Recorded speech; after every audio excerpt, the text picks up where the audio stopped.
Good evening. You're watching the news from the Sultanate of Oman television. First, the headlines. His Majesty Sultan Haitham bin Tariq exchanges cables of greetings with Their Majesties, Highnesses and Excellencies, the leaders of Arab and Islamic countries on the advent of the blessed Eid al-Fitr. An agreement is signed to build 32 residential units for low-income families in the Wilaya of Al-Amrat in the Governorate of Muscat.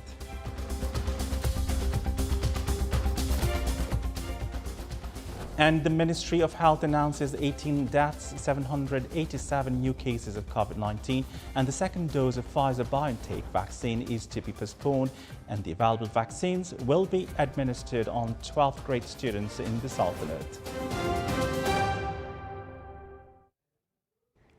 Those were the headlines, and now the news in detail.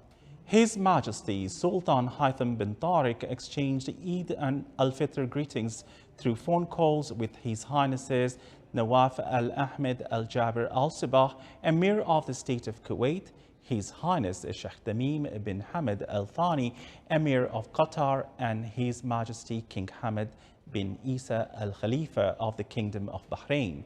His Majesty the Sultan expressed his sincere greetings and best wishes of good health, happiness and long life to them, praying to the Almighty Allah for the return of this and similar occasions on them and the people of their countries, and a time they have achieved progress and welfare.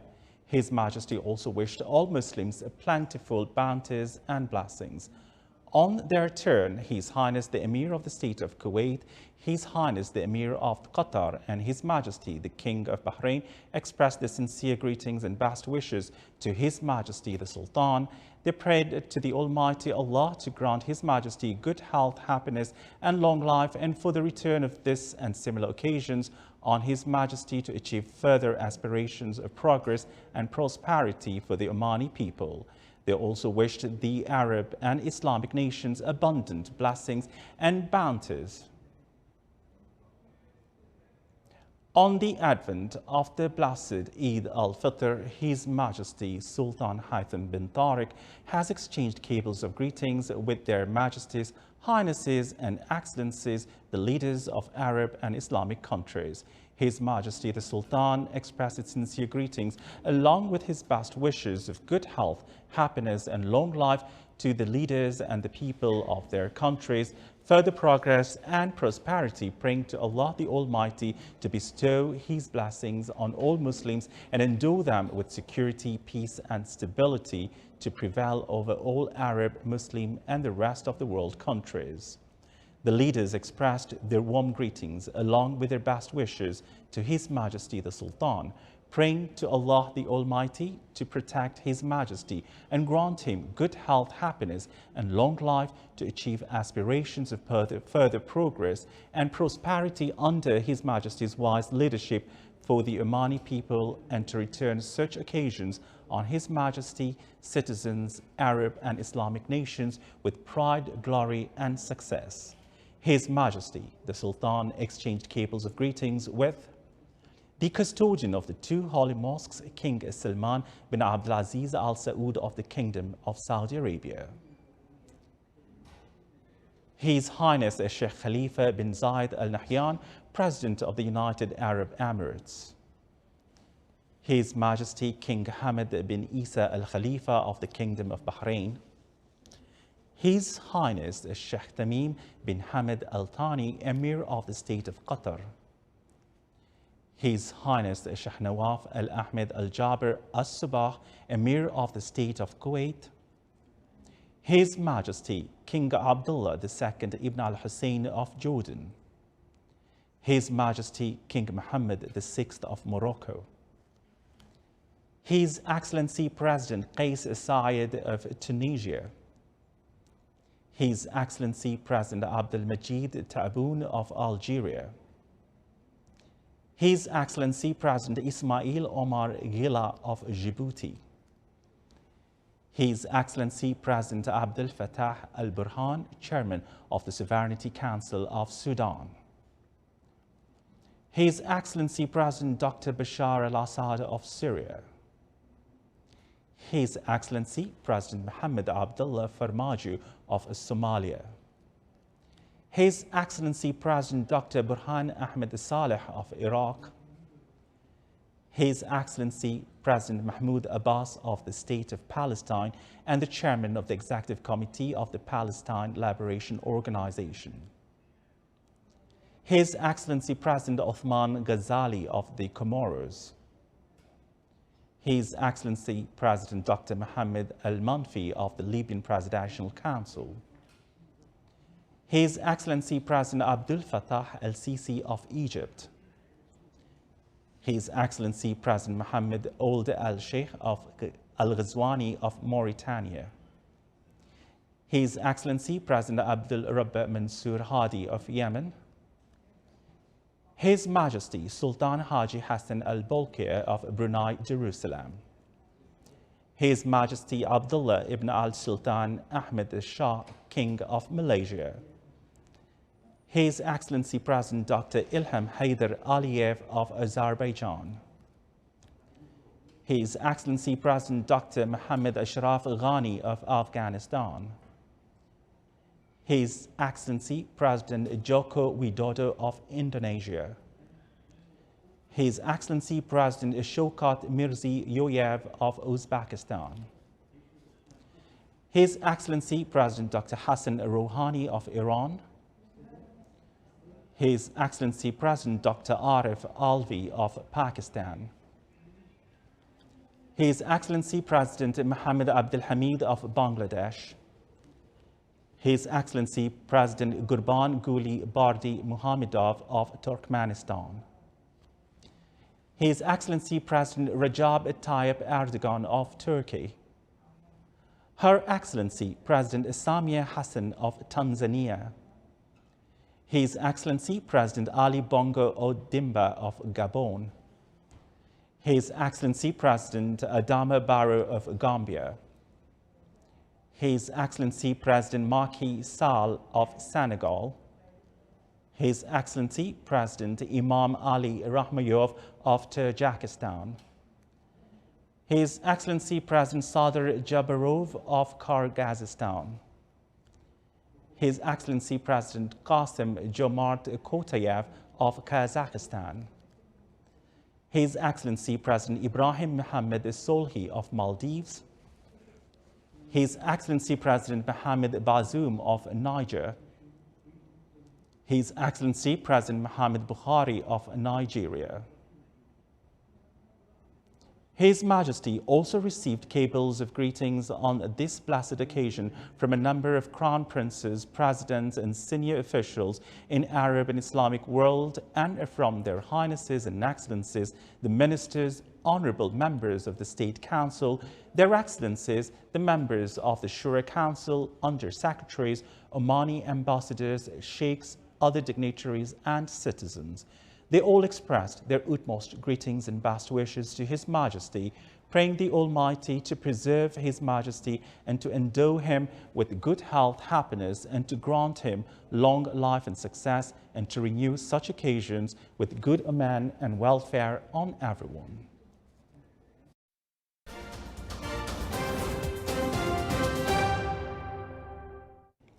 The Ministry of Housing and Urban Planning signed an agreement to build 32 residential units for low-income families in Al-Mahaj area in the Wilaya of Al-Amrat in the Governorate of Muscat. More details in the following report by Saleh bin Khalfan Al-Rahbi. At a cost exceeding 1.45 million Omani Riyals, the Ministry of Housing and Urban Planning signed an agreement to establish 32 housing units, townhouses, in Al-Mahaj in the Wilaya of Al-Amirat in Muscat Governorate. The program, which is endeavored for people with low income, is funded by Saud Bahwan Charitable Foundation. We are very happy to sign within these days of Ramadan and before the Eid a project to build around 32 townhouses in Wilayat Al-Amirat, funded by Saud Bahwan Charity Fund. We are happy, to pursue this relationship with the wider private sector and the locals in Oman. We have an open invitation to everybody who is willing to participate in this noble purpose. And the ministry will also participate in such funds by allocating plots wherever it is in Oman, plots that are immediately available for development. We welcome any requests for such nature, and the ministry has a program, an initiative this year to develop an appropriate program for social funding and participation in the social housing framework. This agreement comes within the ongoing partnership between the Ministry of Housing and Urban Planning and the private sector in financing the housing units project within the social housing program. We are going to construct 32 housing units in and internal road in at Al-Mahaj in the Wilayat Al-Amrat at Muscat Governorate. The project is about 2 floors. The ground floor is the area around 126 meters square, and the first floor is around 85 meters square. It will be included 3 bedroom, 4 bathrooms, and majlis and sitting area with a kitchen. It is worth mentioning that the number of housing units that have been funded by the private sector over the past 10 years has reached 622 units in various governorates around the Sultanate at a cost exceeding 8.25 million Omani riyals. Providing housing units for low-income families will contribute in enhancing social stability. Saleh bin Khalfan al-Rahbi, Sultanate of Oman Television, Muscat. The Ministry of Health registered 18 deaths and 787 new cases of COVID-19. It also registered 960 recovered cases. The total number of COVID-19 cases in the Sultanate reached 202,137. The total number of deaths reached 2,138, and the total recovered cases reached 185,607. The ministry indicated that the total number of inpatients during 24 hours reached 96, bringing the total number to 732, among which 263 are in intensive care units. The ministry also continues vaccinating the targeted categories in the first phase of the national campaign against COVID-19 with Pfizer, BioNTech and Oxford AstraZeneca. In the other hand, the ministry announced today that the second dose of the Pfizer-BioNTech coronavirus vaccine will be postponed until next June, as the available vaccines will be given to immunize the 12th grade students before the final exams date.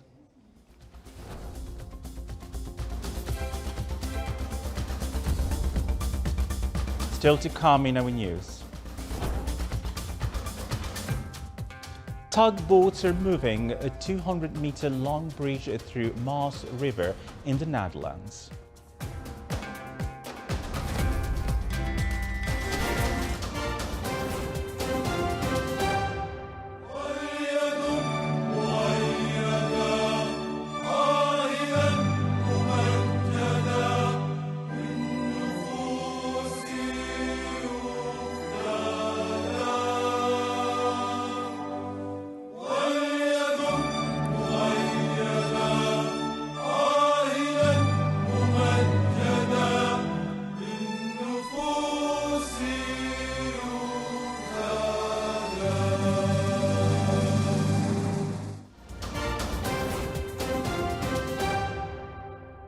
Welcome back to the news from the Sultanate of Oman television, and now it's for the international world.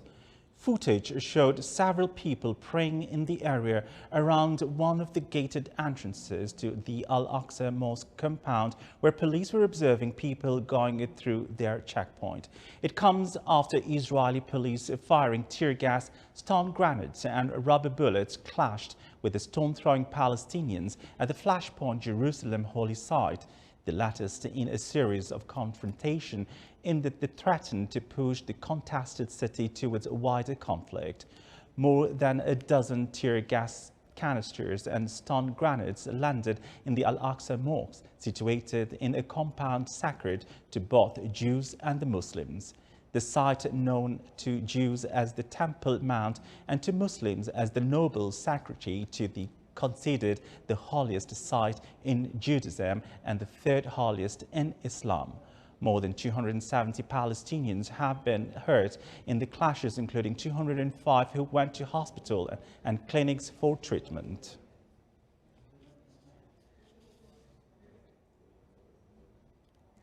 London Mayor Sadiq Khan, who won re-election Saturday, has risen from humble roots to spar with prime ministers and presidents since taking charge of the British capital 5 years ago. The 50-year-old politician from the main opposition Labour Party, a former human rights lawyer, won a second stint in the City Hall with victory over Conservative rival Sean Bailey. This continues a remarkable journey for the Pakistani immigrant bus driver's son, who became the first Muslim mayor of the Western capital when initially elected in 2016.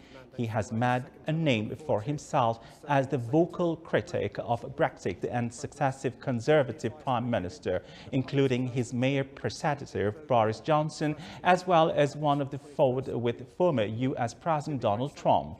Born in London in 1970 to parents who had arrived from Pakistan, Khan was the fifth child out of the 7 brothers and 1 sister. Khan joined Labour aged 15 when Conservative Prime Minister Margaret Thatcher was in her prime.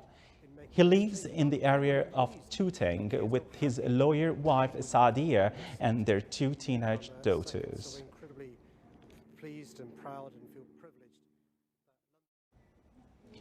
White House science officials said the Trump administration's politicians of science put lives at risk, eroded public trust, and worsened climate change. They hope to unearth learn from the past problems and tighten scientific integrity rules for the future. That kicks off with a new 46-member federal scientific integrity task force from dozens of government agencies that will meet for the first time Friday.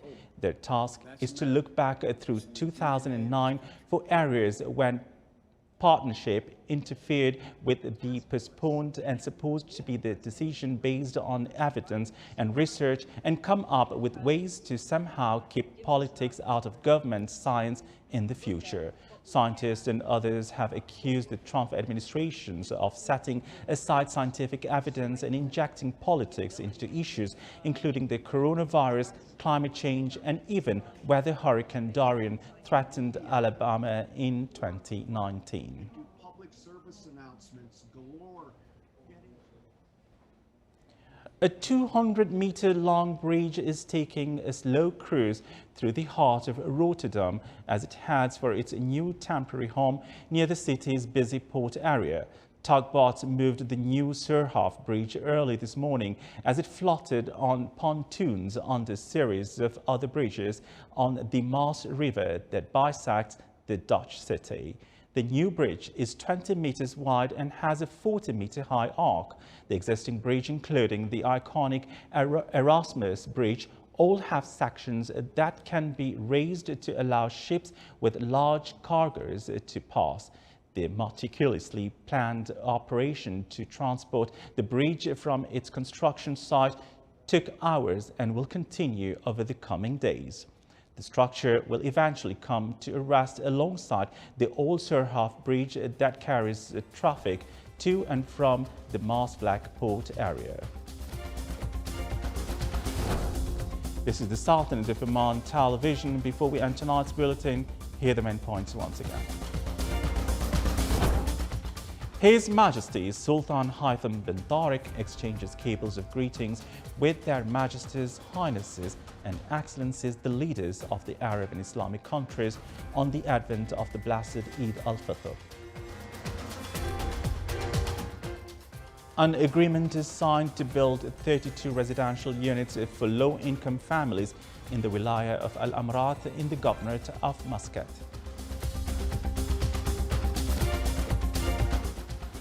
And the Ministry of Health announces 18 deaths, 787 new cases of COVID-19, and the second dose of Pfizer-BioNTech vaccine is to be postponed, and the available vaccines will be administered on 12th grade students in the Sultanate.